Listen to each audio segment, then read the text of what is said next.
They filed in by the dozen, ready to address the provocative accusation assembled quickly by Winnipeg's mayor. Winnipeg has a responsibility right now to turn this ship around and change the way we all relate. Aboriginal and non-Aboriginal. Most acknowledged the problem.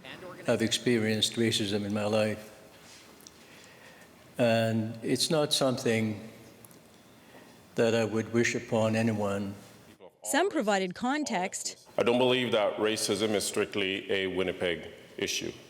I believe racism is an issue right across the nation.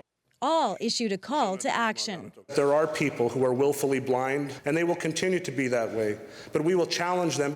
The Maclean's magazine cover was provocative, no doubt. Inside, in support of its claim that Winnipeg is Canada's most racist city, it referred to several recent cases. From a high school teacher who made Facebook comments like this, who we learned today has been suspended without pay.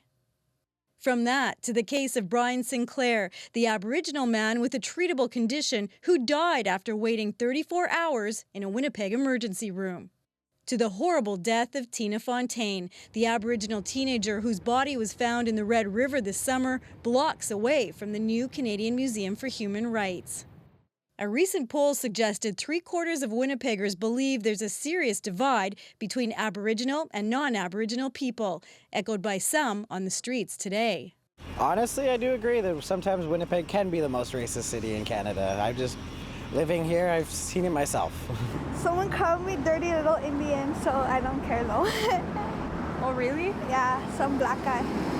That conflict played out in October's racially charged mayoral campaign that, in the end, saw the election of Winnipeg's first Métis mayor. Today, that provided some emotional motivation. My wife is Ukrainian heritage. My family's Métis.